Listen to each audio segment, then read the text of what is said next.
Well, hello, everybody. I hope you're all doing fantastically well. It's Conor. We're back here with another video. It's not a transfer rumour update that we seemingly just regurgitate on the Leeds United sphere on a daily occurrence between all of us Leeds content creators. But we're back here discussing some of our transfer targets, some people who me and KG might look at when it comes to certain personnel profiles that Leeds United should be looking at in our opinions. As we have to say with these things, everybody, this is our opinions. We're fans. We're not pundits. We're not scouts, okay?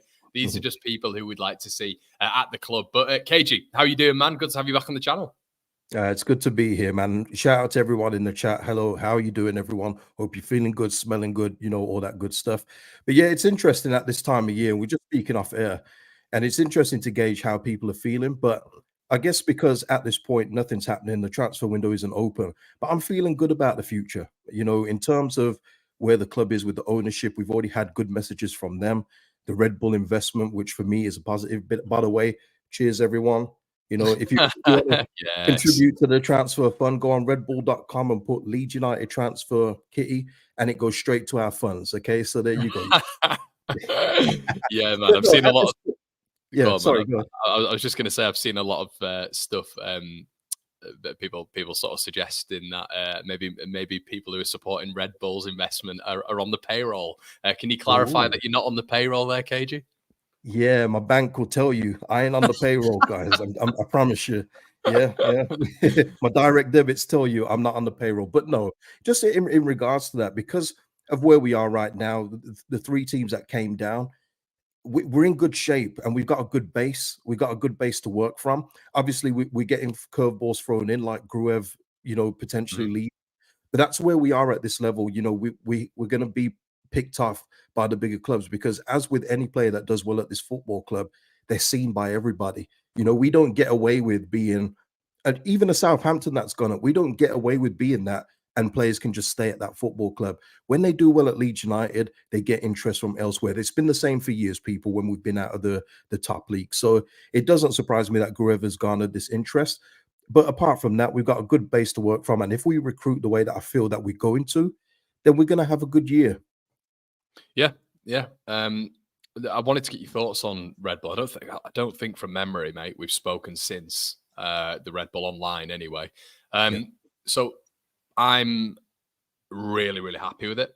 I know me and you sort of sing from the same hymn sheet a lot of the time when it comes to Leeds United sort of thoughts, opinions and stuff. And I don't need to relay my opinion with it. Everybody's very well aware of what I think. What about yourself, mate? How are you feeling towards it? Yeah, I feel really good. It's great investment. A worldwide brand like that taking on a championship club is huge. It's absolutely massive. And, with all, due respect to Buxed and other, sponsors like that, this in the shade. Yeah, all those kind of sponsors, it puts it in the shade. And they've made it very clear. They knew what the concerns would be from a majority of the fan base in terms of, or what does this mean? Are we going to turn into Red Bull Leeds? They allayed all those fears in the statement. Now, listen, things can change in 10 years. And I always make this kind of point. We don't know what's going to happen year to year, never mind in 10 years down the line. The 49ers could sell to a 777 kind of consortium at some point if they get sick of Leeds United. Now, that's a danger. We've seen what happened with Everton in terms of a consortium like that. Red Bull is a worldwide brand, and we've seen what they've done with the other clubs. Generally, they're in Europe year in, year out. I would like that again. I would like Europe again. So I'm in the favor of the investment. They've made it very clear no one's even in the boardroom. They've literally got the sponsorship and they've bought a minority stake. Very, very small. Let's work with that for now. If there's any problems down the line, we'll talk about it then. But for me, it's all good, all positive, and it's more cash flow, more recognition around the world for Leeds United, which this club needs. It needs more worldwide eyes on it in terms of fan base stretching from just the usual regions. It needs to take that next step, and this is a good way of doing it.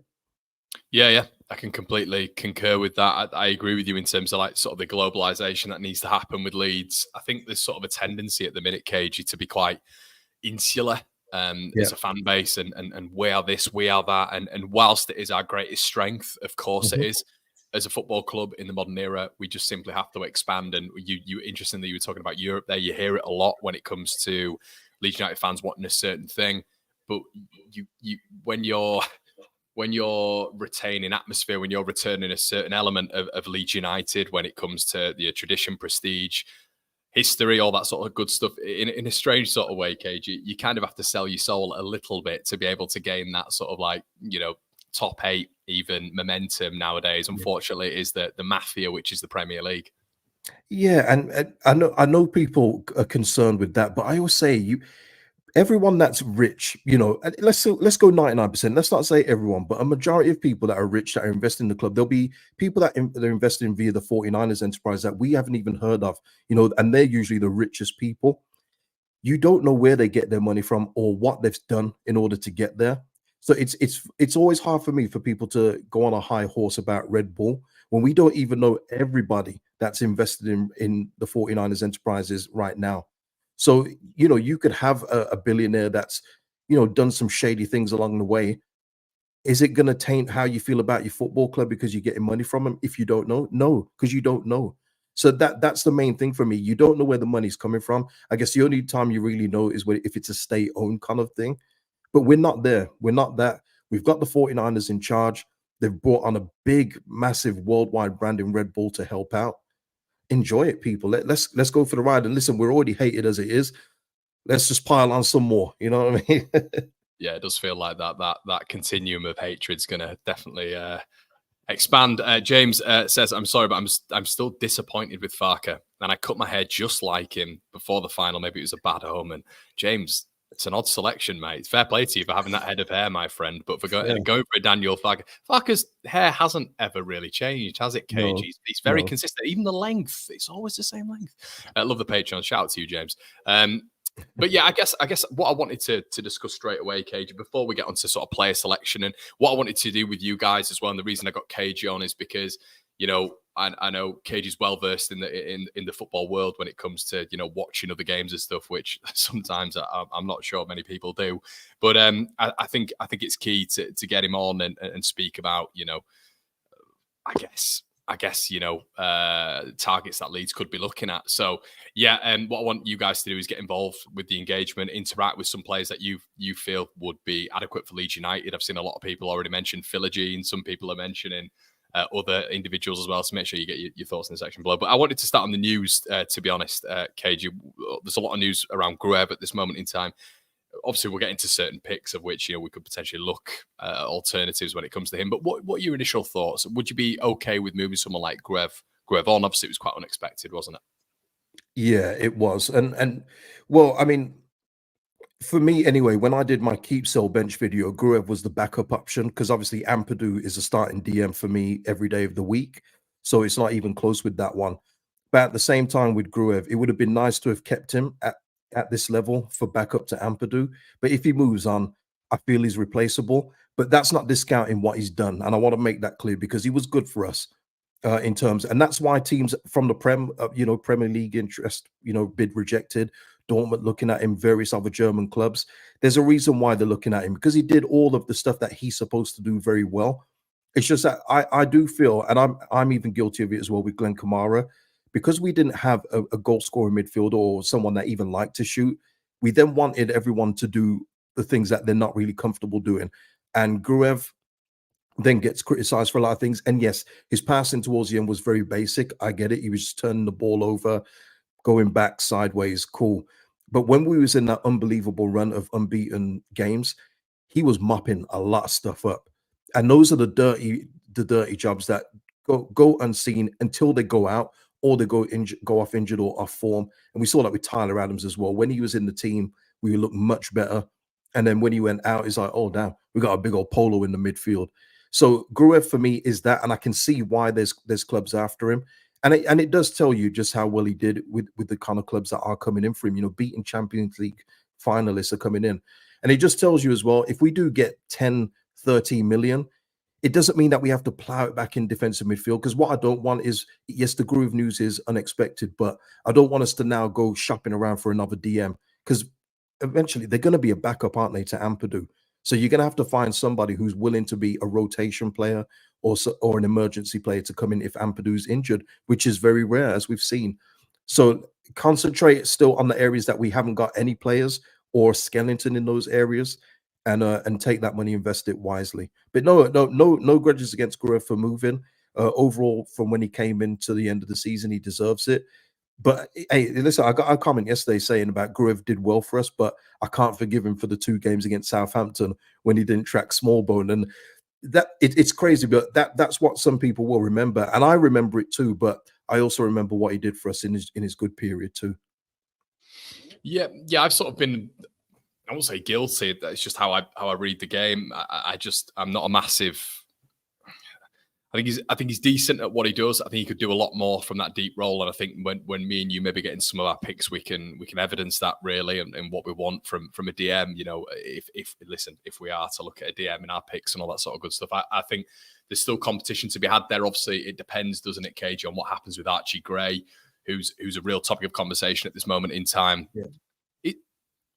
It feels like it would be a very weak move for Leeds United if this were to happen with Archie Gray. You know, we talk about Gruev, we can talk about other members of this Leeds United side, but if Archie Gray was to move on, especially with the investment and the boost, excuse the pun, that Leeds United have just had right now with Red Bull, you would expect, especially with some of the names that we've seen remain at clubs, KG, at championship level, you know, at Leicester with obviously Keenan Dewsbury Hall, Villa with Jack Grealish, Leeds United even with Calvin Phillips obviously rejecting that £30 million bid from Tottenham.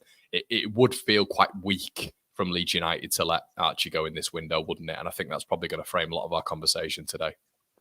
Yeah, I mean, look, Parag made it clear, didn't he? He couldn't give a guarantee that Archie's going to stay, but you would hope that he would give us another year. But you also think that it's probably to do with the books, and it all depends on the bid, doesn't it? If the bid is outrageous for Archie, then you can kind of understand it. But I hope that he does stay. And a lot, you know, a couple of people have said to me about in regards to Archie, could he go out for the fee that he would go for and come back on loan?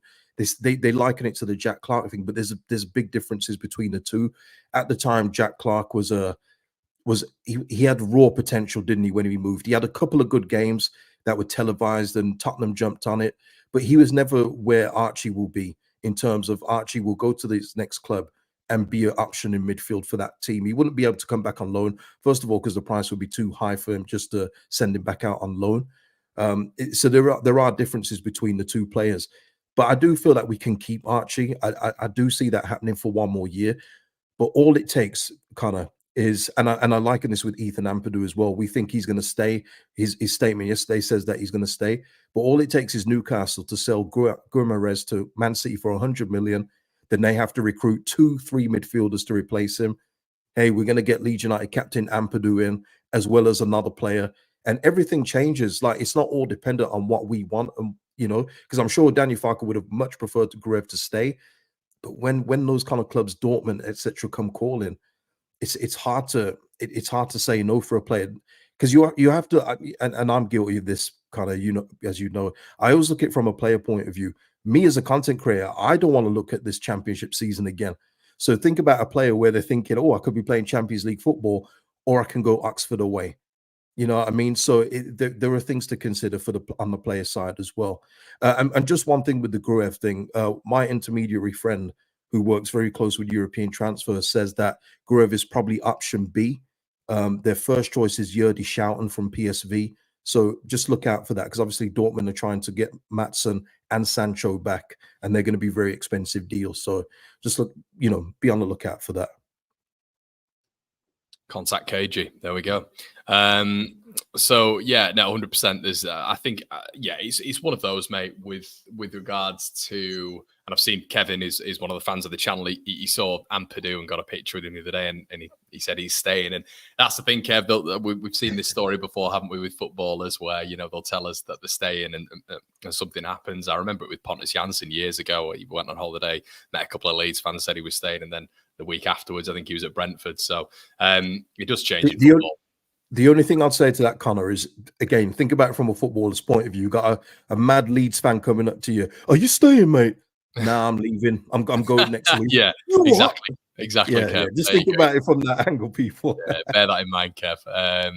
Yeah, so 100%. I think it's going to be really interesting, and I guess with what Farke has been saying as well, that's something to take into context. I think me and you are stickler for detail as well, and He's mentioned several times, well, a couple of times actually, I should say, not several, about experience in the midfield.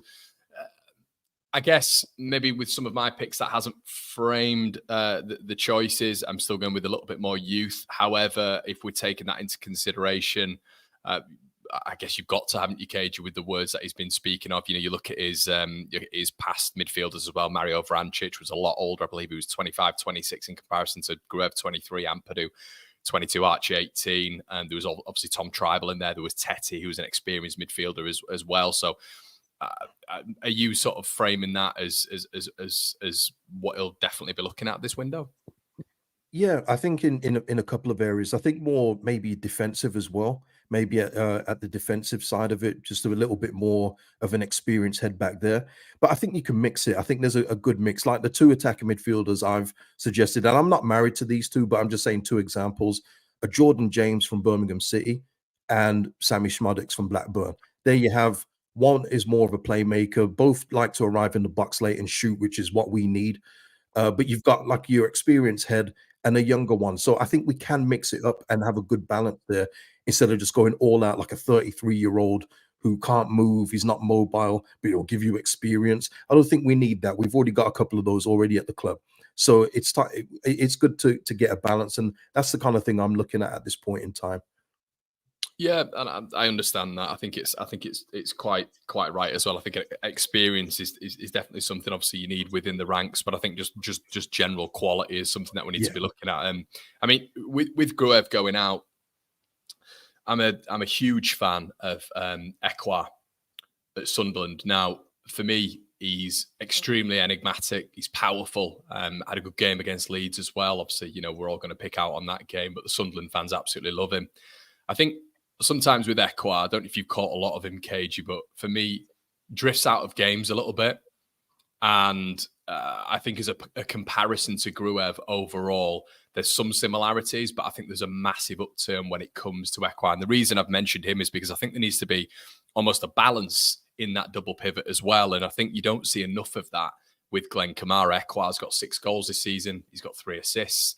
And I just feel with Kamara, I'm not 100% sure that part of his game will improve. And you were quite rightly talking about the double pivot and not having someone who can replace.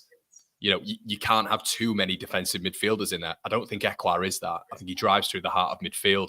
His long ball accuracy is really decent this season. From a defensive standpoint as well, recoveries, interceptions, blocks, very, very good.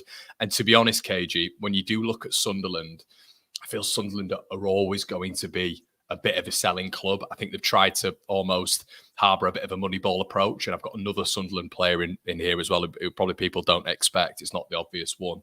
But I really, really like a lot of what Ekwa brings. And I feel, to be honest, mate, with the age, which is comparable to Gruev, I feel that there's a much higher trajectory. And he's a profile of player for me who right now would really aid Leeds United in that midfield. Not from a defensive standpoint, not so much as a defensive standpoint, as I've just mentioned, but also I think his offensive ceiling is really high. And it feels like that profile is much needed with Leeds United now, doesn't it?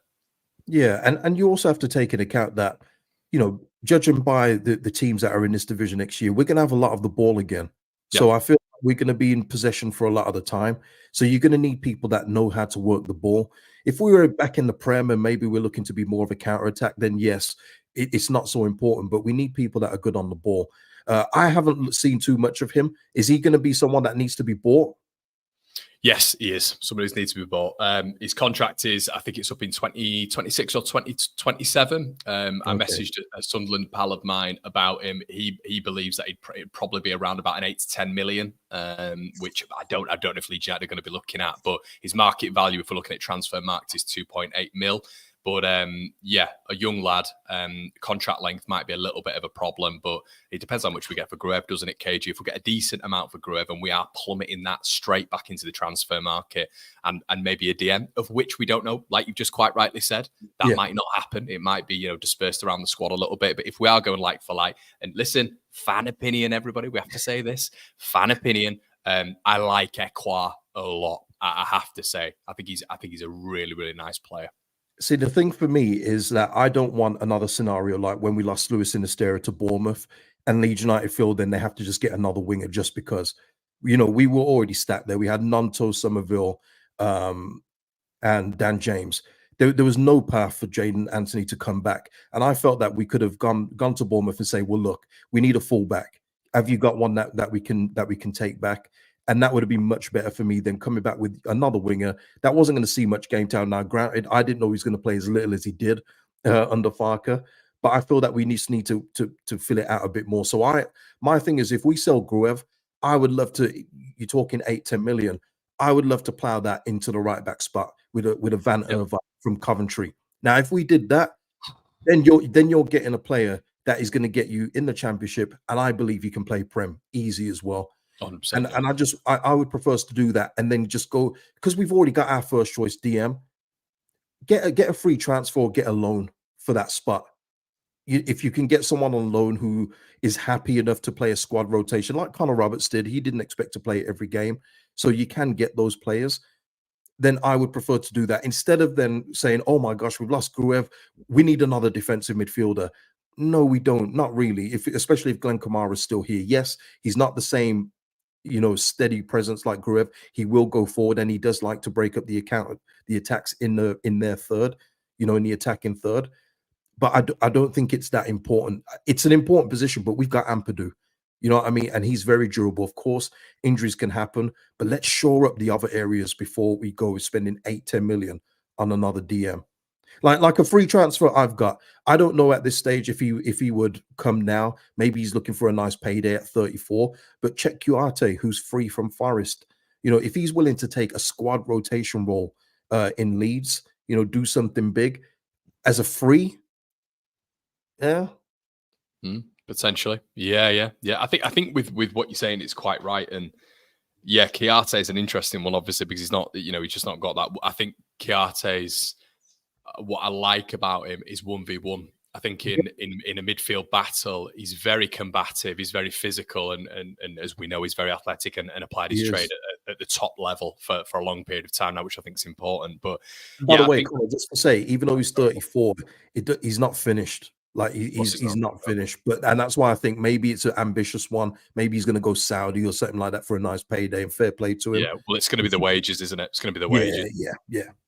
But once again, this is where it's going to be fascinating to see the Red Bull involvement and to see how Leeds United, sort of work around these deals. And that's what I was saying with Ekwa, KG, when it comes to it. And I think it's similar with Kiarte in a sense. They're not just players who can play in that defensive role. They can do a multitude of different things. They're very good going forward. Kiarte, maybe not at 34 years of age, will be doing those long busting runs that we used to see back in the day with him. However, we know he can still smack one from long range. 100%. And I think that's one of the big things when it's come to criteria, KG. If do you remember at the start of last season when we were interested at Tanaka, who's now been playing for a full season at Dusseldorf? Now, the whole difference with him, I was lucky enough to see him against Magdeburg and Holstein Kiel when I was out there actually in Germany, because we stayed in Dusseldorf and there was the playoffs and we watched one of them in a bar, and we actually watched the Magdeburg game out there as well for a cheap price. German football, man, it's great. But he just completely ran the show, shots on goal every 2 minutes, and it felt like he was just dictating the game. And, it's someone who there can play defensive midfield, central attacking midfield. And it feels like they're just a culmination of everything there, KG. I think you're absolutely bang on. It shouldn't be a like-for-like replacement with a number 6. It shouldn't be. But I still would be open, mate. I still would be open to a signing that can utilise that role, can be good in that role as well, but can make those long busting runs forward and get us something more from midfield. Because as we've spoken about, KG, those fine margins are maybe what cost Leeds at the end when it comes to midfield goals and set pieces. Yeah, absolutely. Yeah, it cost us big time. Even during the season, Sam Morsey is a defensive midfielder, but he popped up for Ipswich with a winner. That's 3 valuable points. And he did that for them. When Ipswich, they usually draw, and then 96 minutes, somebody pops up and gets a winner. He did that for them. We did not have that one time. And you even look at Van Erwijk for Coventry, 2 goals, 5 assists. That's pretty good. We could have done with that from right back ourselves. Conor Roberts gave us a little taste of that when he got a goal from right back, but there just wasn't enough. It was all reliant on just a few people. And that's what we got to get rid of. Like I say, we're going to lose the stars in like Somerville and all those guys, but I just feel like they're going to have to round the squad out much better than they have. Please don't play Erasmus.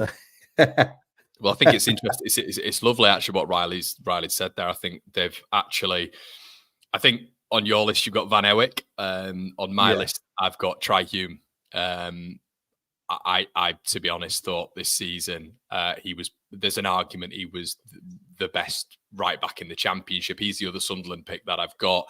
Once again, the problem here is KG. How much do you actually plow into that right back? Because now it feels like right backs are becoming a little bit more fashionable now because they're acting as overlapping almost wingers, aren't they? Week in, week out. We know that if, let's say, Jorginho Rutter goes out there, we know that he's going to, like next season or whatever, if we're to play him in the position that he played in at Hoffenheim, inverting off the wing, he's going to have an overlapping option, which acts as another winger.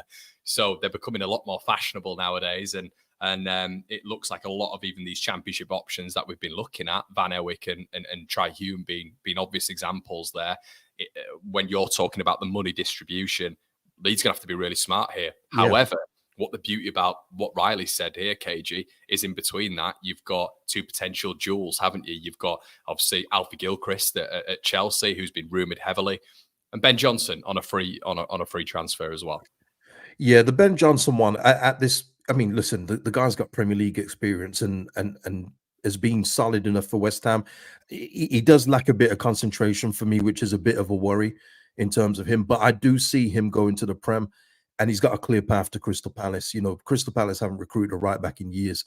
You know, they've still got Nathaniel Klein and Joel Ward. I remember when we was linked with Joel Ward back in the day, and we couldn't pay the 500,000. I don't know if you remember that. I do. He picked Palace over us, didn't he? Yeah, well, we didn't have the money, Conor. We didn't have no money. Yeah, it was just like Conor Cody when he left. Where did he leave? He left somewhere to go to Sheffield United. We was in for him. I know that, but we didn't have no money. Did he start at Liverpool? I think he started at Liverpool, didn't he? Or is that just he did start at Liverpool. Yeah, then he went to Sheffield United. I think they were in League One at the time, or maybe they just got relegated. I can't remember. But we were supposed to go in for him as well, but we just didn't have money, and we weren't even talking millions here. It was 100,000. So that's why we're in a better position now. That's when he was a purebred centre midfielder, wasn't he? When he was at Sheffield United, I'm pretty sure. Yeah. Before he got converted into a centre back. So you're talking years ago now.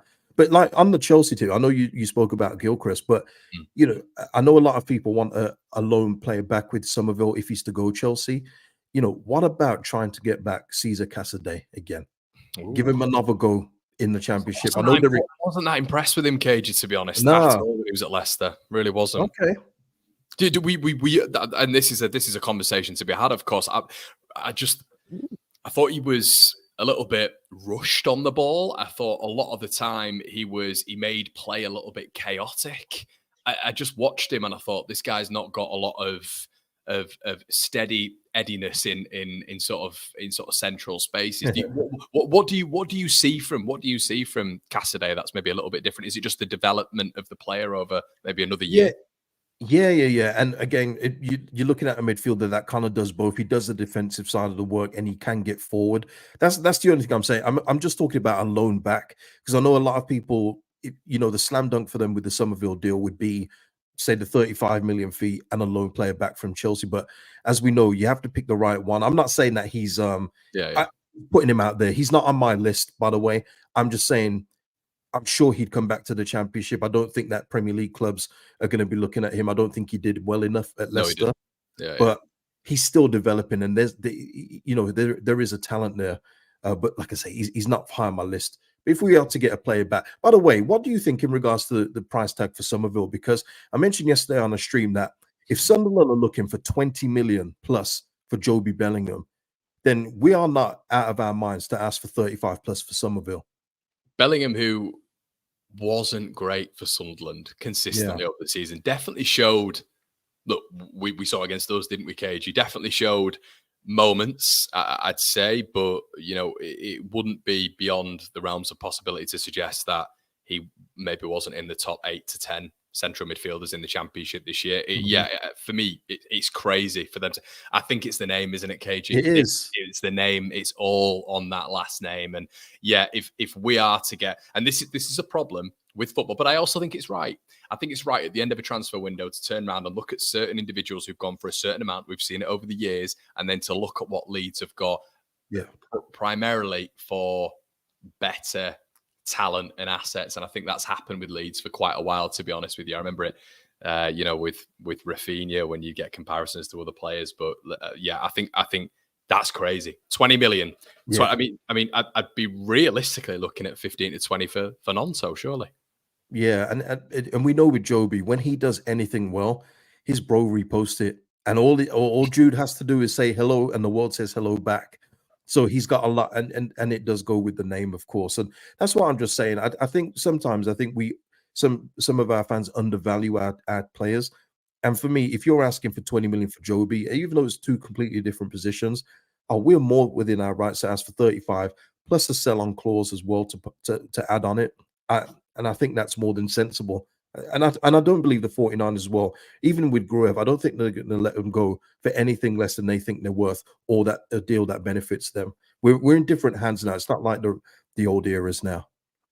Can you see it being a before I get on to the next pick, do you see it being a potential Willie Nonso scenario for the next season, or do you think he's 100% gone?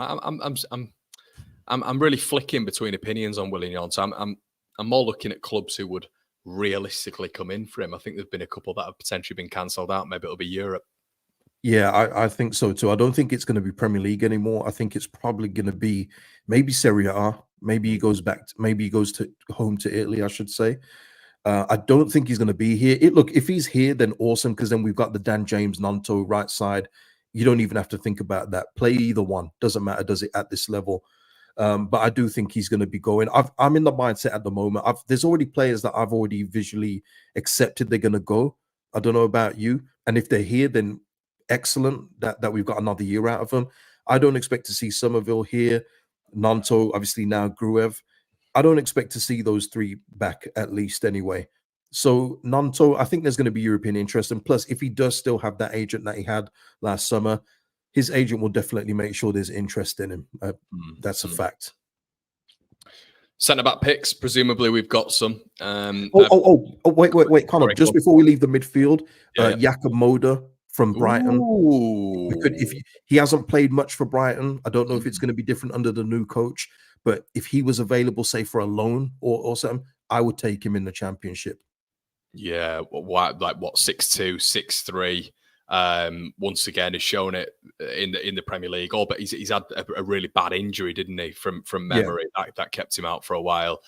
Yeah, that'd be really interesting to see how he'd sort of adapt to the Premier League. Obviously, we just seen earlier that Alzate is available for a free transfer as well. That interesting. Not seen much of him recently, but Jakob Moder, obviously, he's on the international scene, isn't he? He's sort of prevalent in that Polish squad. Yeah.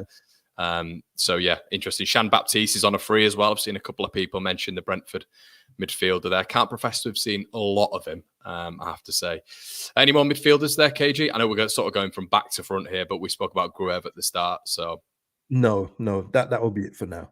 Okay, yeah. So I've mentioned Ekwa and Tanaka, as KG has mentioned a fair few there as well. So let's go.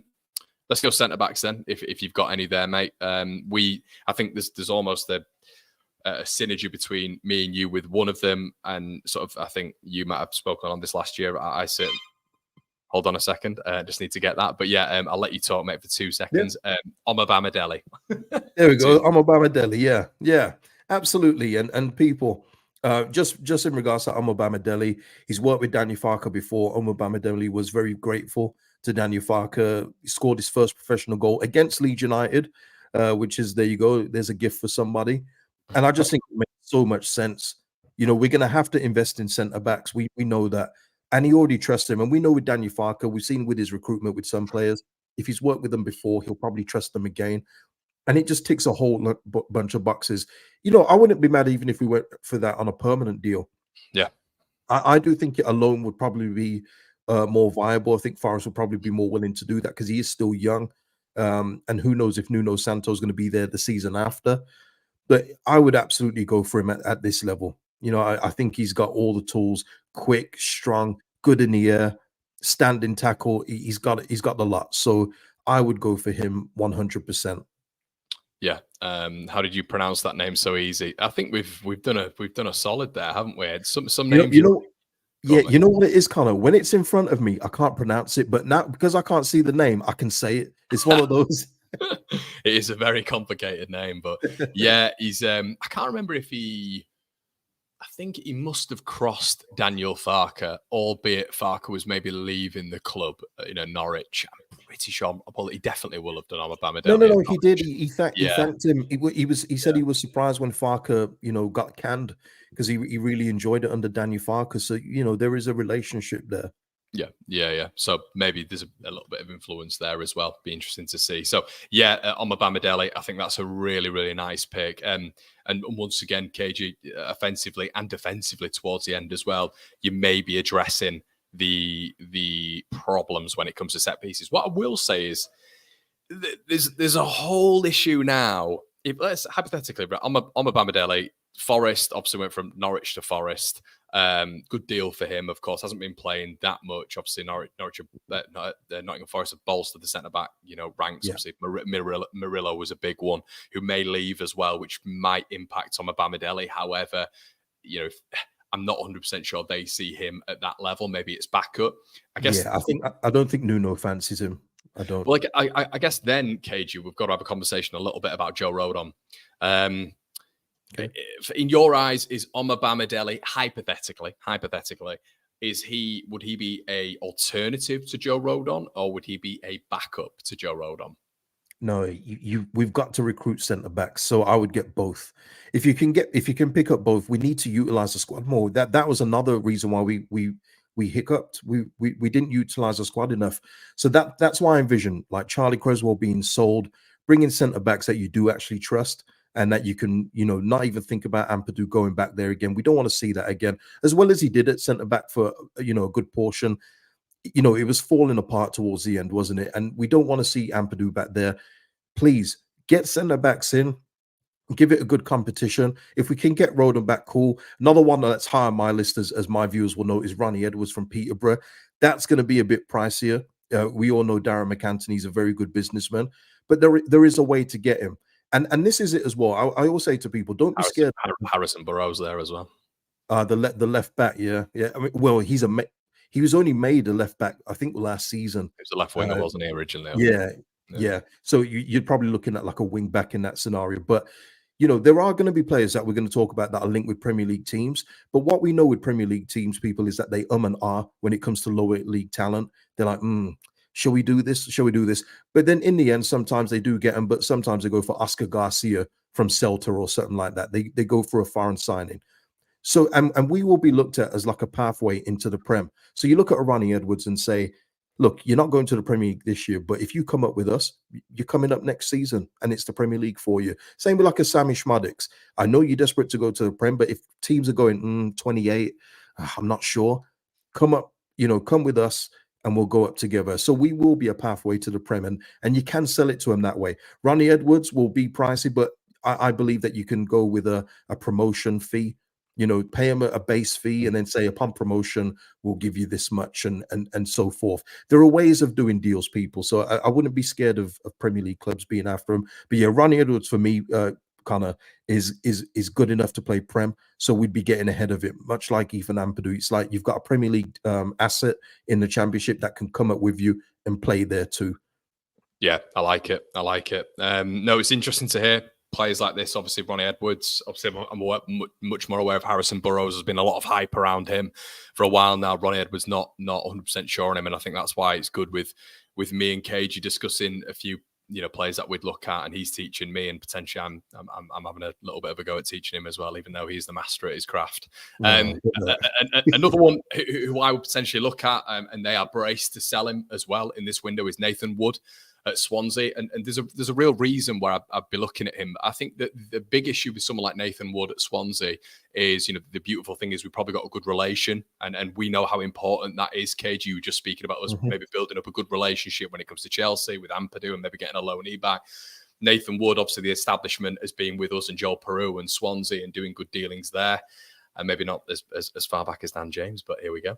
And what I like about Nathan Wood is just his ball playing ability and how much onus that would take off Pascal. He'd be on the right hand side. Then you'd obviously have the left hand side of a centre back partnership in Pascal Struijk. He's big, he's strong, he's athletic, and they are braced right now, Swansea, to be selling him, and they're all very, very well aware of that down in Wales. So market value around about 2.5. How much do we think he's going to be going for? Probably significantly more than that. Yeah, however, in 2025, his contract runs out. Could that reduce the price a little bit? Okay. Potentially. But I see him, KG, to be honest, and players like him.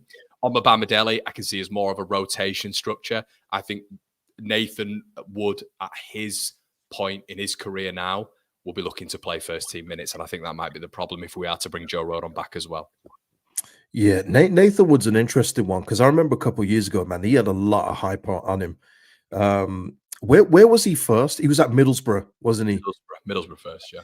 Yeah, he had a lot of hype, and I think he followed the manager there. I can't remember who the manager was, Conor. Not far.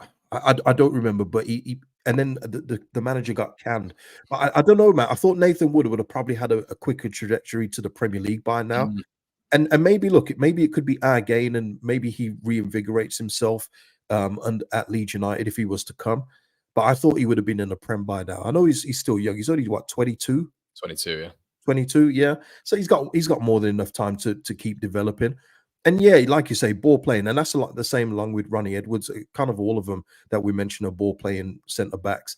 And I think it's because that's how Danny Farker wants to play. You know, look how much our centre backs get the ball, people. You know what I mean? They always get the ball. so yeah, that is an important trait. I wouldn't be against that. And like I say, a year left on his deal. I don't think that would be too expensive.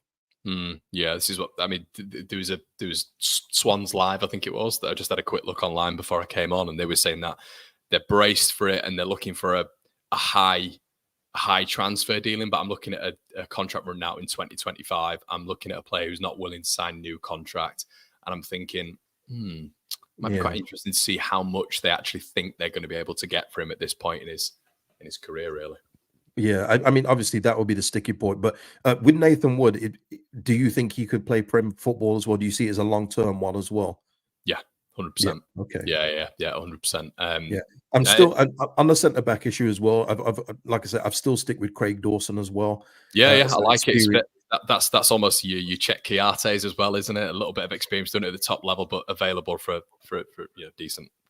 So, yeah. Well, I guess he's done. Obviously, he's done pretty well at Wolves, hasn't he? But yeah. I mean, he fell out of favor from March time, so he's available, and he's only got a year left on his deal. So again, it's not an expensive deal to make. A good experience, and I always say the worst case scenario, Craig Dawson, is that you give him a 2-year deal, but you deal with that second year once you're up. Well, can I prod you a little bit on that, KG? So if we were just speaking about Nathan Wood there, we're speaking about Bamidele, Joe Rodon, who I think's developed massively in that ball playing ability. Are you still looking at maybe Dawson as could you see him as a ball player in that respect, playing out from the back? Would that maybe be a little bit of a stickler?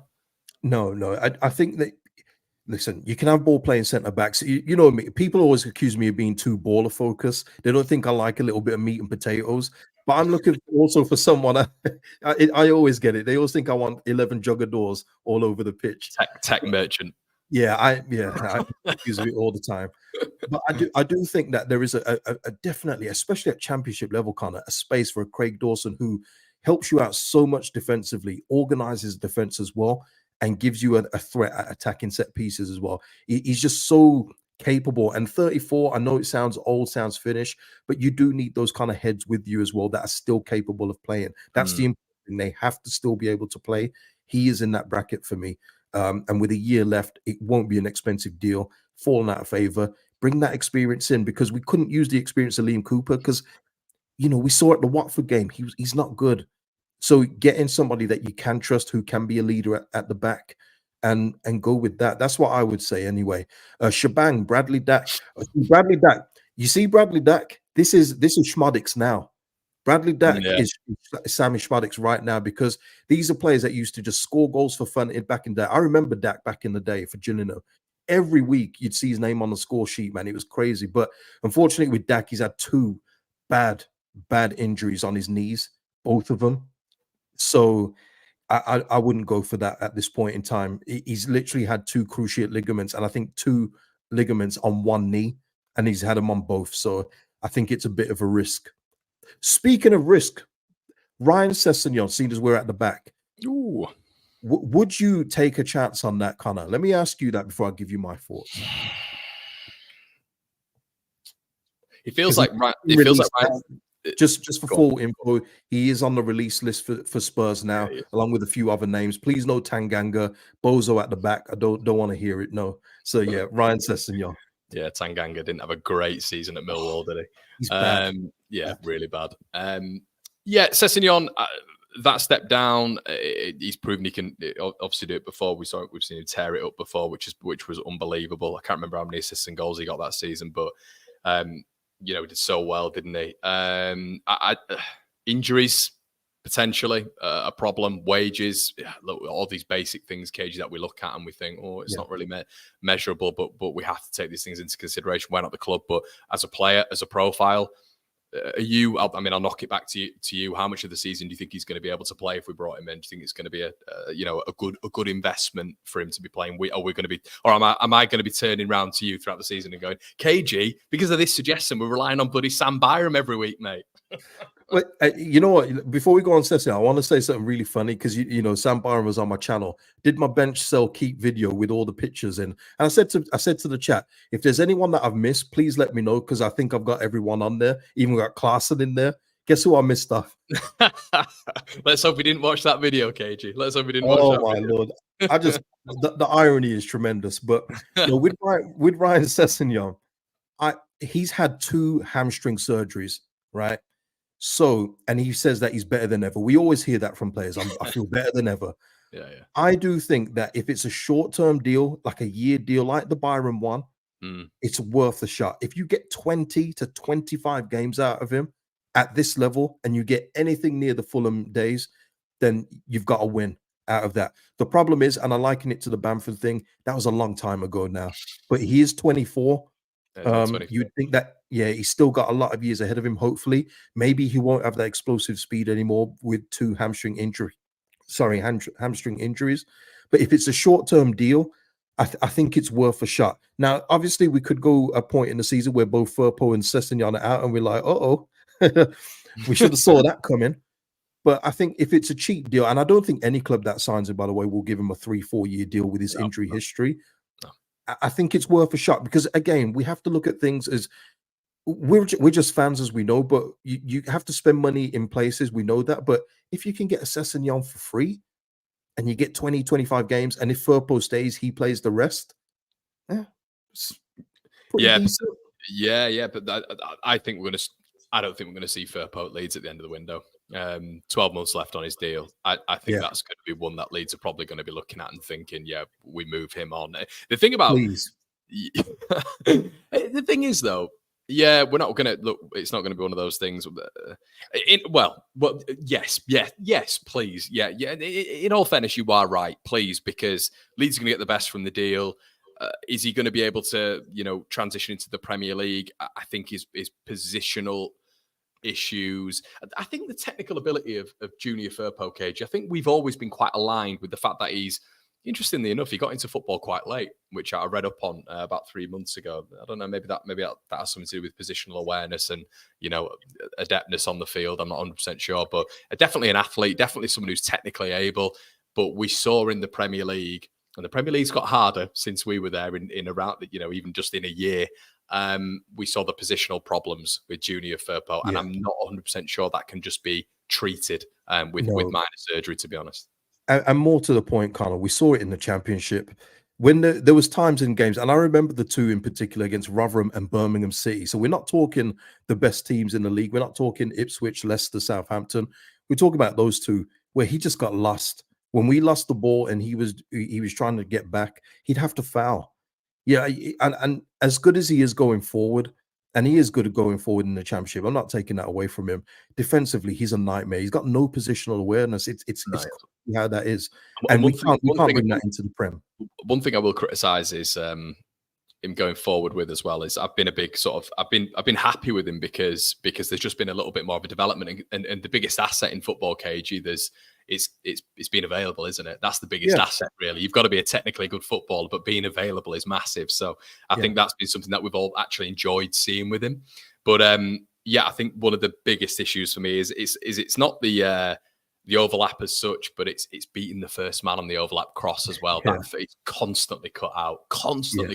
So that side of his game, when you're running on, there's a real technical, Beckham, I hate to mention him, but Beckham was wonderful at it, running at full pelt and been able to cross the ball with such unbelievable accuracy and trajectory, whip and pace. That is a real skill in football, isn't it?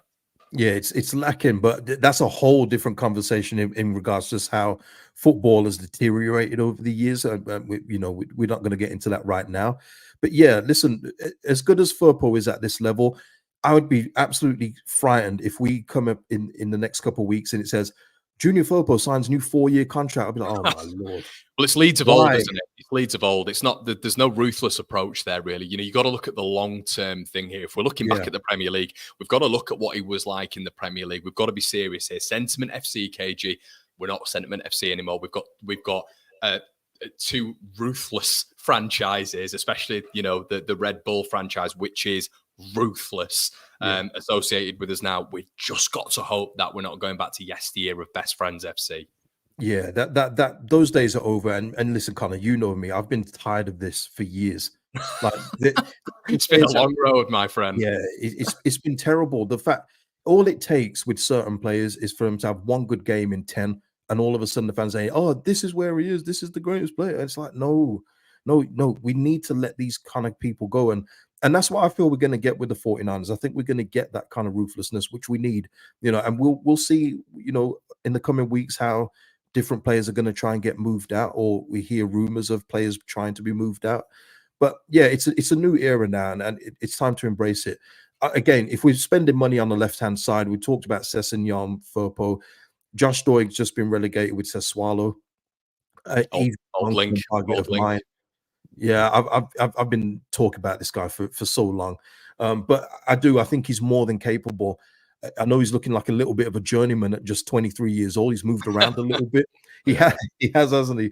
But I would take him because I do think he can play the Premier League too. So I do look at that. When I look at deals, I look at, are they good for the short term, like a Craig Dawson, or do I see them, if we spend money, do they translate to the Premier League? And that's where I go with my suggestions in particular. 100%, and I love look. I know it's not what it was when we hark back to the days of Nesta and Maldini and Cannavaro, but Serie A I still think is a very decent league when it comes to the principles of defending, and him being at obviously Sassuolo, I believe was it Hellas Verona as well. Yeah, it's one of those things where you look at it and think, okay, I mean, what was he available for at the start of the season? £5 million. I mean, I guess when we're talking about that, KG, you might be able to enlighten me on sort of the contract length that he has left. But yeah, I wonder how much we're going to be able to plow into that. But letting someone like Junior Firpo go, especially for a decent fee, will make that available, surely. Yeah, absolutely. And I don't know how long he's got left on his contract. I couldn't tell you. But with them being relegated to Serie B, you kind of think that he probably doesn't want to be there. But if he's, again, a pathway to the Prem, maybe he wants to play Premier League football at some stage. Maybe Premier League teams will look at him. We could be that pathway. If you come and join us, we go up together, and happy days. And people, don't get disheartened by his two previous clubs being down near the bottom. We've got one of our best players got relegated 3-4 times. I'll say that in Ampadu. So it's not just about one player that makes the whole team. He's just part of it, and unfortunately, he's been part of a couple bad teams. So yeah, that's where I go with that. One player as well, by the way, that I don't. KG, can I just add to that point before we move on, mate, as well? I think it's really important to understand that if there's not been mass success, with one club, as you've just quite rightly mentioned with Ampadu, that's no reason to absolutely blast the player. I'm not saying people do that, but you see it often on. It's such a lazy take, and I think I've mentioned it earlier with the Bundesliga too. When it comes to Tanaka, them finishing third, Dusseldorf, and them losing the playoff to Bochum, he's now going to be a Bundesliga 2 player. We've got to look at that and think, potentially if that's a player, that's a profile that we're interested in a year ago, we could move on that there. And it's very, very similar with Josh Doig. Anyway, go on, mate. Yeah. I mean, it was just like when I mentioned Victor Johansson and replacing Millie with Johansson. This was before he signed for Stoke, everyone. And I had a comment saying, well, if he was so good, why did Rotherham get relegated? It's like, well, What's it? Is he supposed to defend and score goals? Like, how much do you want him to do? All his numbers, all his eye tests were performing above average, well above average, in fact. And that was smart by Stoke to snap it. That 1 million is a joke, by the way. Unbelievable, mate. Unbelievable. Easy value. Crazy. The only thing I can compare to with that was back in the day. I think I said it to you before, didn't I? Was it Kasper Schmeichel we brought in for $1 million? 1.5. We lost him for 1.5. Oh, yeah, devastated. I remember that. It's because we faded out of the playoffs because we needed players, and Bradley said this himself. They got knackered towards the end. It was the same team over and over again. They ran out of gas, and Schmeichel was basically told go. It wasn't that he wanted to go. He was told you're moving on because we got a bit of 1.5 from Leicester, and you just think of how good he's been in his career. We got the roots of him. We got the very beginnings of him, and he was decent then. Went on to be a top goalkeeper, man. Well, what a lovely segue. A lovely segue to the thing that we need to talk about. We have to talk about. I don't want to be talking about Daniel Farke calling him the best keeper in the league because me and KG will 100% disagree with that. Does he fully believe that? I don't know. But obviously with Illan Meslier, I think, KG, I don't know if there's a thing with football fans, but I think that the goalkeeper position is criminally underrated at how important it is. And I think that's been a thing for quite a while now. It seems to be sort of etching its way back into maybe importance when it comes to the modern era. But I think that's almost building out from the back, not just the basics of shot stopping, which I think is massive. 1v1s, all this sort of stuff. Illan Meslier, are we looking, in your opinion, at replacing him this window for yourself? I mean, I definitely am. Right, yeah. And just before we go on goalkeepers, just one more free transfer that may creep into the atmosphere for left back / centre back. Paul Dummett, who's Welsh. We know he likes his Welsh steel. Please no. I read that he was on. My man is grabbing some injury-prone players today. No. I'm saying, please don't suggest Paul Dummett because no. Oh my lord, no. Because he is injury-prone. Not just that. Like he's Welsh, and you know with Daniel Farke, he loves his Welsh guys, and you just think, yeah, get Paul Dummett, he's free. That's the thing, though. We all get suggestions, don't we? Kind of people see everyone that's been released and go sign him up. Don't sign him up. Leave him where he is. But in regards to Illan Meslier, when we last spoke, I was talking about I was umming and ahhing, but this was before the Red Bull investment because I thought, well, if we're not going to get better than him, and it is different though, Conor, in terms of the goalkeeper position. I think it's very important at Premier League level. Oh, I think it's crucial. I've got names for the Premier League that I would absolutely love Leeds United to go and get. At this level, though, Championship, it is vital. But you saw with Leicester with is it Hermanson? Hermanson, yeah.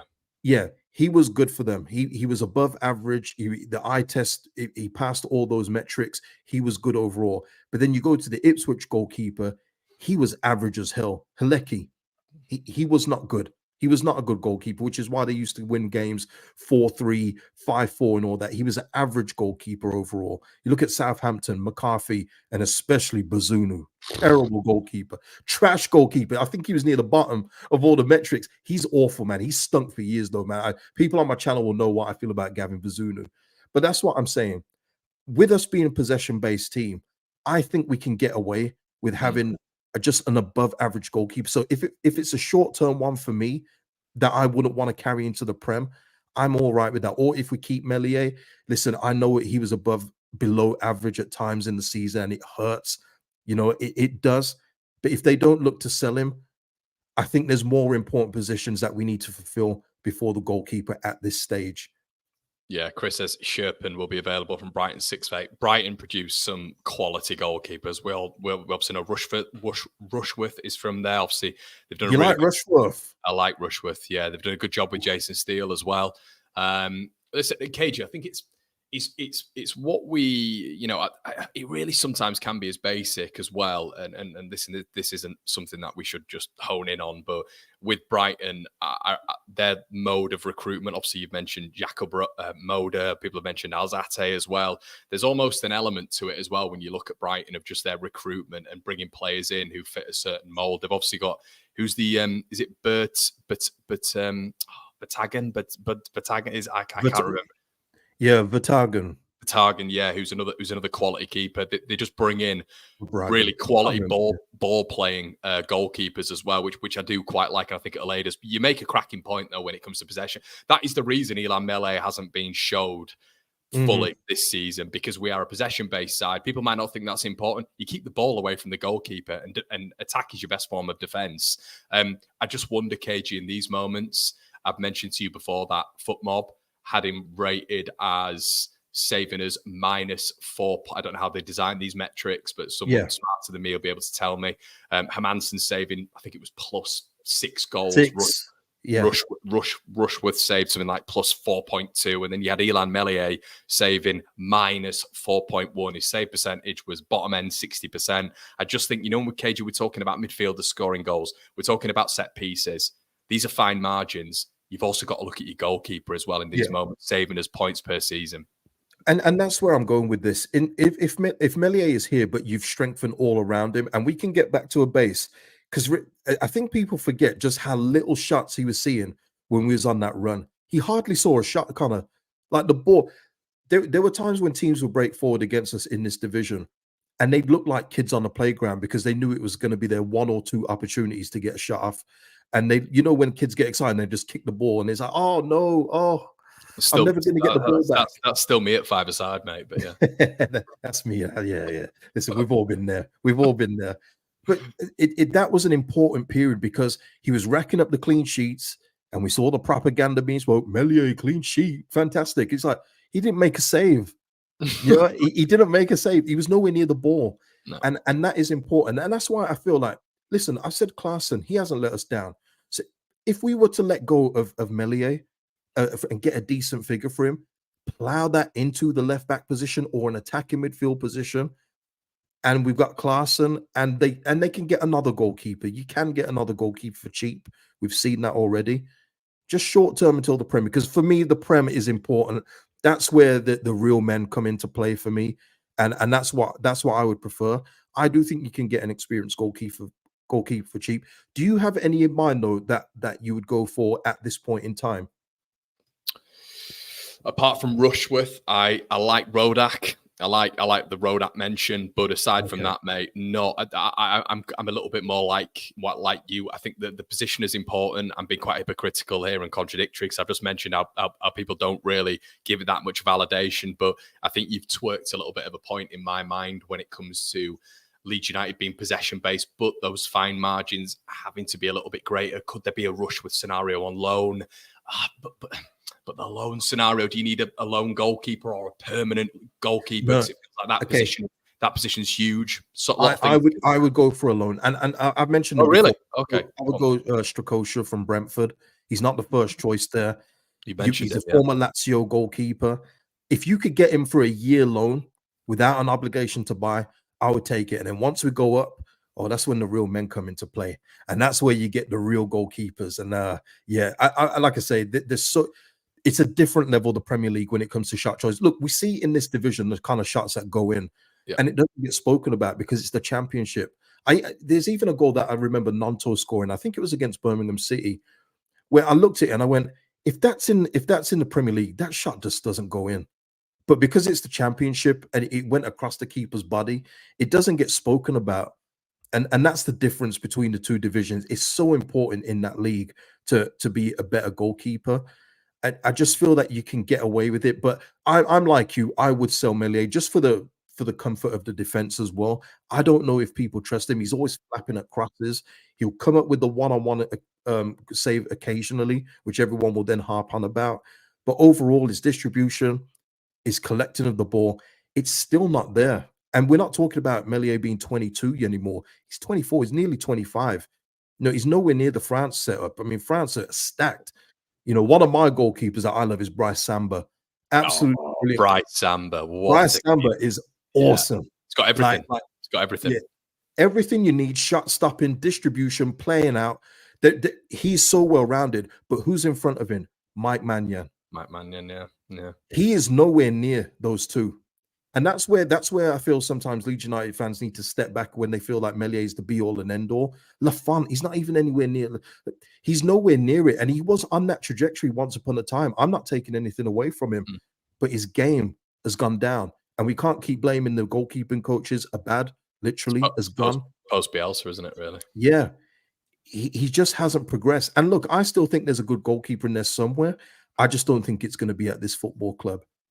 Yeah, I also don't know how many of a goalkeeper's game at 24 you can develop to like a, you know, there's so many holes in his game for me when it comes to handling, when it comes to decision making, when it comes to basic build up, when it comes to shot stopping. I still think I completely agree with you. I think 1v1s, I think it is sort of clouded a little bit around the Josh Sargent chance, of which he saved, but there's many more. There's many more in the season. I feel like, you know, in my head, I can think of about 3 Adam Armstrong chances, which felt like it was 1v1, and, you know, him going down too quickly. There's just a lot of tendencies in his game which he repeats. And again, not bashing him, but he's got a weak wrist, Conor. The amount of times you see the ball hit his hands and his wrist, and it just goes in. That's poor for me. You know what I mean? And you just go to the QPR game what we lost 4-0. Basic corner come in, headed in, he palms it into the net. Like it just gets to the point where it's like, okay, can Clarkson be any worse? When Clarkson's come in, it's a small sample size, granted, but he hasn't let us down. And if you can get that money, reinvest it in other places, make us stronger, I think it's worth doing. I really do. Yeah, Ricky says his save percentage was only the 14th in there. This is what we're talking about when it comes to incremental improvements. There we go. Even if it's, I know it sounds daft cagey, but even if it's just 11th, 10th or 11th, that's an incremental improvement. It is. So. No, it's these details, which is why we're still in this division. Whether it's the lack of set piece threat from goals from there, whether it's not being more flexible with our, rotating our squad, those kind of shots that go in, the lack of goals from other areas. These are all details as to why we didn't go up. So that's why I say when people keep talking about the 90 points, but yes, Leicester and Ipswich got more points. So what were the little details they got right that we didn't? Lack of goals from substitution from substitutes. That's because of how late they came on, of course. There's all these things that you have to consider to improve in order for us to just go top 2, not even have to think about playoffs next season. Yeah. It'd be nice. I think it's interesting when you're talking about, boosting the squad overall. If anybody's got any sort of like rotation, I think that's really important in football. It's not just you starting 11 and us investing in that, but it's about having those loan options from Premier League clubs of which you can look at. They're young and maybe they've not had the greatest start. Maybe they've not had the greatest loans elsewhere, but they're another year on. They're working hopefully under a good coach and his staff. They're working with better players, which I think is massive when they're working with better players, obviously, because they're going to become better pros. I've got a couple of wild card names. Let me know in the comment section below if you have any. Cage, have you got any others as well? There's a lot of people talking about. I hear this a lot of the time. Latte Lath, Borough. I feel like that's going to be a lot of money. Obviously, Carrick signed a new 3-year deal as well. Yeah, and just as well in regards to the squad, and because I get this as well, where people say, yeah, but we've already got Creswell, we got Gelhardt. He didn't play him, so he doesn't trust them. So you have to then think about, we did have those options where we did have a Gelhardt as an attacking midfielder, didn't utilize him. So you have to just let those go and think about players that he will trust going forward. And that's all I'd say on that. Please not Josh. I think the thing is, I can understand there's been a massive improvement. Once again, I think it's aided with his drop down to this division. I think obviously he's been played in his position a little bit more than he was under Dean Smith at Norwich as well. I think the thing is with Sargent is, once again, he's 24 in football now. He's not young, as we've just mentioned with Ilan Meslier. I do wonder if Cage is right in what he says. What we've got to be looking at with a lot of these players, if they are permanent transfers, you have to be looking at their adaptability to the Premier League if that's the club's target. Yeah, that's the important. Not everyone has to look at it that way, of course. Think of it in your own ways, if you will. But that's the way I look at stuff. I look at short term, I look at squad options. I like Sam Byram. There is no harm in keeping Sam Byram. And this isn't because he was on my channel. Conor knows I don't like that. There's no harm in keeping him if it's another cheap deal, because we're not looking for Sam Byram to play 46 games.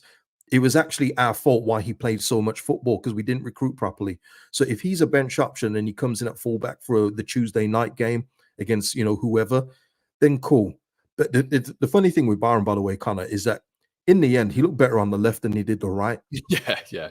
It's so weird. But it's going to happen, isn't it? It's like what we spoke about. I mean, we don't want to go back onto him again and again and again and again, but it's Jed Spence, isn't he? Isn't it? Playing for the beta squad the other day. What a transition that wasn't him. That wasn't him. It wasn't him. No, I know it wasn't. It was loads of just stupid rubbish going around online. Did move like him though, which I thought was quite nice to see. Yeah. But yeah, no, I think that's the thing. You put these players in the wrong positions, they're probably going to adapt to it. In a way that you wouldn't expect, really. So, as Delap developed nicely, Liam Delap was sort of in and out of the whole setup, really. But a lot of Hull fans were, at the end of the day, were saying if he'd have been in their side for the large portion of the season, then they believe they'd have gone up. And wow, what a squad Hull would have put together if Liam Delap had been spearheading it. And me and KG have both spoken about Kiefer Moore coming in the January month.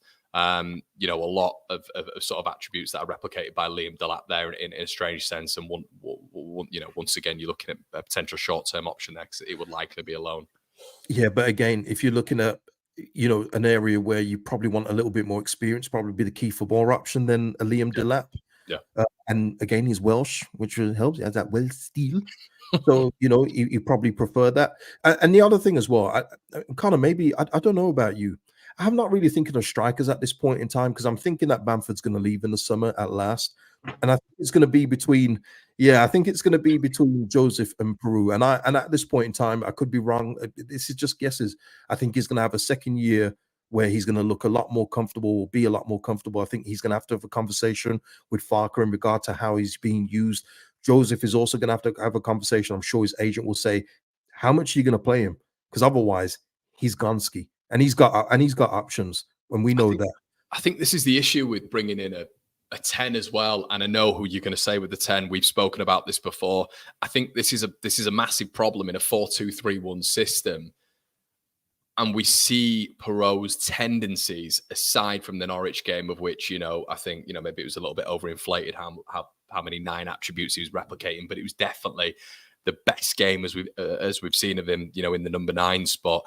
I think the problem with maybe bringing in let's say hypothetically, KG, a player like Sammy Schmodix, is the fact that I do worry about Joel Peru drifting too much into that number 10. Now, the beautiful thing about Schmodix is he can interchange and almost, get into that number 9 position as well, which I think, you saw him got 28 goals this season. So that's the beauty of someone like Schmodix. But when we're looking at 10s in general, we've got to really think about Joel Perot here. We've really got to think about him. And I don't think the club, after investing upwards of 16 million quid in him, are just going to maybe invest in another big, transferred number 9, but B as well. They've really got to think about how this is going to look. And KG, let's go all the way back to Norwich City. Todd Cantwell and Emi Buendia were ever present in that side. They have very, very different profiles to what we've had this season, arguably 2 number 10s. Yeah. The good thing, though, about Schmodix in regards to the Peru issue that you think might crop up is that Schmodix is a good link-up player, like really, really good. People get on him about his height, but he is a little bull terrier in there. And I think the Leeds fans will absolutely love the way that he plays, the way that he S-houses as well. But he will hold the ball up, let Joel Peru do what he needs to do. He's more of your attacking midfielder, whereas some 10s, more playmaking, think of more Callum O'Hare, in terms of he's more of a playmaker rather than a shooter. Is there a problem there? I don't know. But Schmodix he's going to move people around. And I think that it would be really good to get, like I say, I'm not married to Schmodix. I'm just saying someone of that mold kind of thing. But if you get him, he already, he's done well in this division for a couple of years. He would be good for me. But yeah, I just don't see another attacker like Latte Life. I know people have mentioned him. I know he had good games against Leeds, and he's done well. He's a bit of a wild card as well. Yeah, he is. I just don't want. At this point, I look at the striker. I'll just put it this way: if they're not going to be better than Joseph, then I don't consider it. I won't even, think about, because I do think Joseph could be a starter in this team as well. Yeah. No, I think that's right. I think you've got to look at upgrades. I guess the right way to go about this, KG, is to maybe look at Somerville. I think it's pretty obvious that he's going to be leaving Leeds. Everyone in the chat and yourself, KG, are there any sort of names that are sort of glaringly obvious to you that Leeds could maybe go for in an obvious way, or are you just sort of almost seeing what happens there? Yeah, I'm seeing what happens. I really haven't considered I've been so focused on more the defense midfield rather than the attack, because, as I say, with the right hand side, it's Dan James at the moment. I do think that maybe loans will probably be the best way forward to supplement that, because I think James, if Nanto is to go, will be the starter, and as he should be at this level. But yeah, I haven't thought of a Somerville replacement. It's hard. It's hard. I've got a bit of one to throw to you, and it's a real wild card. But I do wonder what he did in League One with Charlton was spoken about so much, and his level is so high. And obviously, we have to potentially look at what's happening with Elise, maybe even Eze, Raksaki. 132 minutes overall this season. That could be a huge problem. But wow, KG, what a baller. But this is it's a real complete wild card. It has to be said. But this guy will always come up in conversation, and he's barely done anything this year. But I do wonder about his career progression. What's going to happen there? Is it going to be dependent on what goes on? Will Glasner fancy him? I don't know, but maybe that is one that we could look at as a potential. But is that year out of not doing anything really maybe going to hamper him a little bit? Yeah, and it's also as well. I mean, as I think everyone will accept, we're not going to get a Somerville, like for like back. We are not going to get someone that's going to get 20 goals and near 20 assists. I don't think that's going to happen. It's going to have to be a little bit more by committee. Oh, and also, by the way, I think of Rutter on the right, because that's where I want to see him anyway. Yeah. It's just difficult. Raksaki, I think that if I just think of the announcement, Somerville is left. There's no loan given back. We have signed Raksaki to replace Somerville. I'm not sure. I think if he's one of the options, and then you get somebody else more established, then yeah. He's another one though, isn't he? He's got so much potential. Oh, so much. Hearing about him for years, man. But it's a tough one for me. I don't know if I'd have him as a starter. Is he going to start in a Daniel Farke promotion chasing Leeds United team? Yeah, and obviously he would be. It's going to be so interesting how he frames it, KG. If he goes to almost 210s that he had at Norwich, was that the perfect way forward? Is that his idyllic way forward of having 210s and maybe an Onel Hernandez? I don't know. Or is it just having out and out raw pace and what we've had in Nonto and James and Somerville, because the profiles he had at Norwich were so different. You get a Raksaki in, it's very much of the mold we've had this season, isn't it? Yeah, so yeah. If we are to go to hypothetically a Callum O'Hare, a Fabio Carvalho as a 2, let's say, that is 210s, and maybe a Nonto or a Rutter. It's very different profiles, isn't it? Yeah, it's going to be interesting, isn't it? I think there is going to be a change to the system. I think everyone would agree, even his most staunchest fans will say he's been a bit stubborn. I think there will be changes. I think he will tweak something from this summer, and maybe he gets more profiles of players that are more in his mold, and that's what it's going to have to be. They've gone all in with him. We know that now. It's Farke this season. They're going to have to placate to some of what he wants. Obviously, it's a joint effort. But maybe he does go with the 210s again. And that's the thing that's so exciting for me. It's the exciting unknown. This is for me, Conor. I'm not worried. I'm more excited about where we actually going as a team, as a squad. I'm looking forward to seeing what the first player, because obviously we're doing all this guesswork, people. Everyone's throwing names out, and it's awesome. But we need to know what we're going to kind of play with. Obviously, not every sign as well. Need to make this clear. Has to be a marquee one. You need squad players. So when someone gives you an idea and it's like a squad option, you go, yeah, when we get 20 games or 10 games this season, we need to rotate. I can see this player coming in. So not everyone has to be out the home run. But yeah, the squad makeup is exciting to see. And it's going to be exciting to see who's left over as well, more importantly, because I did not see Gruev going. But when you think of it, he's had Bundesliga experience before. He's an international, played well enough at Leeds United, according to the clubs that are interested in him. It doesn't surprise you that he's going. So are there going to be any more curveballs like that that make us have to look at another area where we think we're solid in? Then all of a sudden, they're going. Well, this is a problem. Like if we ever hear that Dan James has Premier League interest, like that changes everything, doesn't Yeah, it? It changes everything.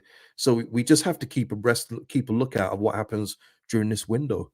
Yeah. And, another number 10, rotation-wise, who's not been utilised a lot this season, but a little bit of a different mould, KG, in terms of maybe an upgrade to Joe Gelhardt and maybe someone who would be willing to come in on loan at a bigger and better club this season and play a bit part job. Maybe Charlie Patino, of the number 10s. Not a fan of Charlie Patino. I think why it's a wild card, KG. I think why it's a complete wild card is he struggled a lot this season.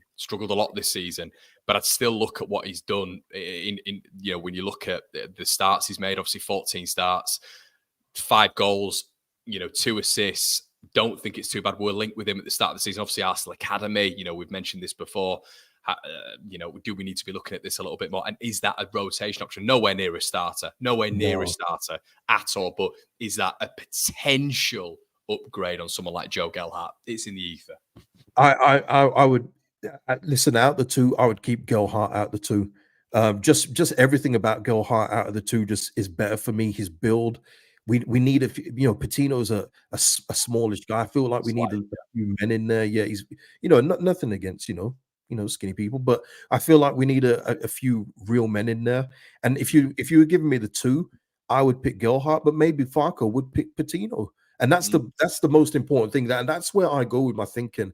I think of some players I would like to see, but I also think of more Farco kind of the players that he wants to bring into the team.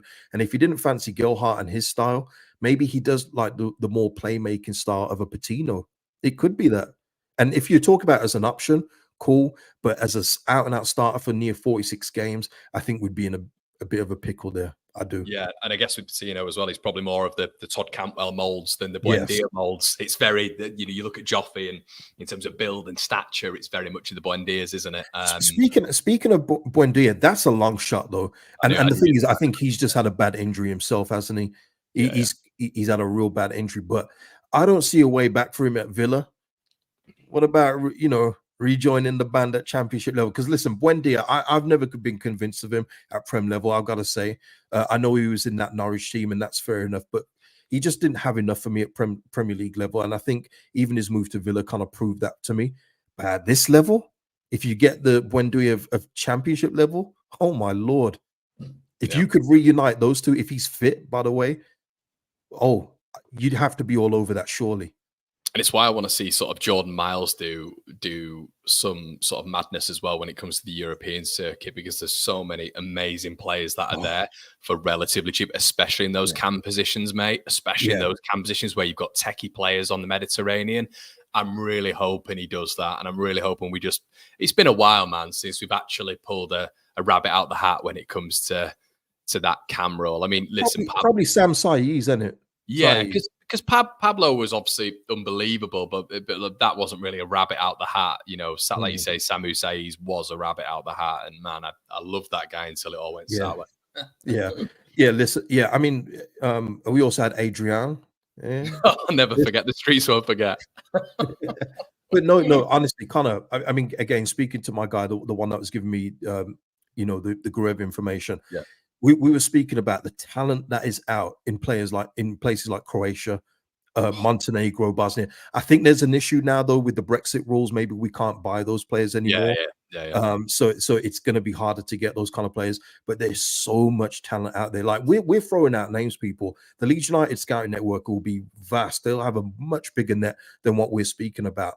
And that's how you get those kind of players. That's how you pick up those talent. You go, damn, where did he come from? It's like, whoa, never heard of him before. He's awesome. But that's what they're paid to do. But there is so much young talent out there that could be utilized at these levels. It's scary, especially from those countries. Yeah, Buendia, Samu Saiz, tech-wise, are just classic examples of that. But yeah, man, I think we've rattled through it quite nicely. I think it's the longest stream I've done maybe this year, which has been very enjoyable. But it's nice. Like I know I don't know if, to be honest, KG, we've not had this chat before really, but I'm a bit of a football manager head as well. So I kind of love going through this, and it's exciting. It's nice just not always talking about rumours and kind of what we want to see and why we'd like to see them. There's a likelihood that literally none of them come in, but it's nice speculating, isn't it? It's nice. It's fun. That's it. Yeah, I think everyone loves getting involved in these things. I think even the viewers like to get involved. Everyone has an idea of who they think will be successful at Leeds United. Everybody does, and it could be a player that you think hasn't done well in other places but will do well here. There's all different things, but it is exciting to do this kind of thing and speculate. Obviously, the proof will be in the pudding for what we actually bring in, and it'll be like, oh, I never saw that one coming. But I think it is good. I think people enjoy this, and it's funny. I don't know about you, Conor, but I think people think you seem to be pretty upbeat about what's coming up this season, and I'm the same. And I've had a couple of comments from people saying, I haven't even been able to watch any content because I'm still not over the playoff final. But I think it's because we do this, because we do content, and you have to look forward in these things, that you have to just park that stuff and say, right, we failed that year. What can we do this year to make sure that that doesn't happen again? And that's the fun part for me during the off season. Yeah, and everybody says as content creators, you're reactionary, but that's what we have to do. That's the bread and butter of what we do. Everything's reactionary, you know. It is. What I will say though, Conor, is and from what I remember from you anyway, we're reactionary, but then we also try and think of the solution to aid the problem. So we're not just going to react and say, yeah, I don't like this, don't like that, and then not come up with a solution. We'll say, but I see this working, or I think this would work going forward.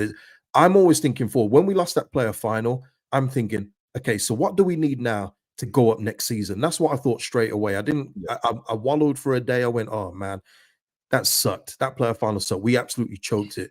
What do we do to make sure that we don't even come up in this position again? That was my thought straight away. And that's why I don't call me and you negative content creators, because a lot of people will deem that. I don't call us negative content creators. I think negative people in life are people who moan about things, moan, dwell, but they don't offer solution. I think when you offer a solution, you're a proactive individual, not a negative individual. And I think that's a key difference. Yeah, absolutely. Yeah, I always say that to people that I'll come out with a whole bunch of stuff, and then you'll get a reply back in your comments, and they're saying, well, this wouldn't work, this wouldn't work. And then you say, okay, well, give me an idea of what you think will work. I don't know, but that won't work. It's like that don't help me. I'm trying to just get an idea from you, brother. You're saying that I'm talking rubbish, but give me a solution. And that's what it is. And yeah, this is exciting time. Obviously, though, people, I'm not a a deluded person. If we haven't made signings, by a certain day, I'll be going the 10th of June. That's when we want signings. I'll be going, well, what's going on here? Yeah, I go with the information, and my opinion always change with facts and information, always will. And at this point, until I see that the three teams that have come down do serious business, and I go, oh, they could be a problem. I think Burnley probably in the best position just with the players that they've currently got, in terms of being the best team to come down. But if we don't do what we're supposed to do, then I will go, okay, I'm a little bit worried now. I'm a little bit worried. But at this point in time, I'm good. Yeah, man, 100%. Just seeing Ian there, just put Ben Sheaf in there as well. Massive fan. You've mentioned him before to me, haven't you? I'm sure you have. I've mentioned him for about 6 months. I think he's quality. Really like him. Once again, there's so many upgrades. Look, we've just been looking domestically, a few sort of out there shouts as well. Jordan, the transfer window for the EFL is the 10th, Premier League it's the 14th, which is coincidentally when the Euros start as well. So we've got a lot to look forward to. But just before we go, Conor, be careful as well, people, with tournament tax. Yeah, just because you see a player score 2 goals in one game, don't go, oh, they play for Schmoda Moda FC and say that we should sign them. Yeah. Tournament tax is big. Yeah, some players excel in tournaments, and you go, okay, they've had a decent career. Then you get your Jembas and El Hadj Diouf. And we remember, listen, we had decent time with Diouf, but Liverpool did not get 10 millions worth out of El Hadj Diouf. So tournament tax, people, it's a big thing. Yeah, they did not like him, did they? At all at Liverpool. I think he called out Gerrard, didn't he? Which didn't go down well. Yeah, once you do that, you sign your own death warrant, and especially to the players at the time. Forget it. Guys, KG's link is in the title, but if you haven't, you can literally search it on the YouTube bar.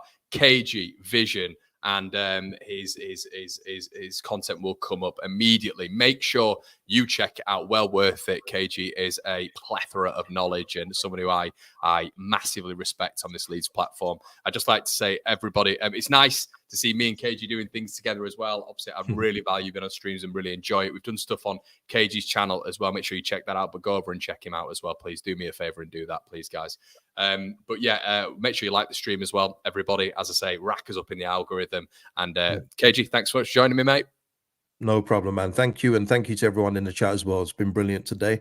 And yeah, we'll see you next time I'm on and we'll talk about more stuff.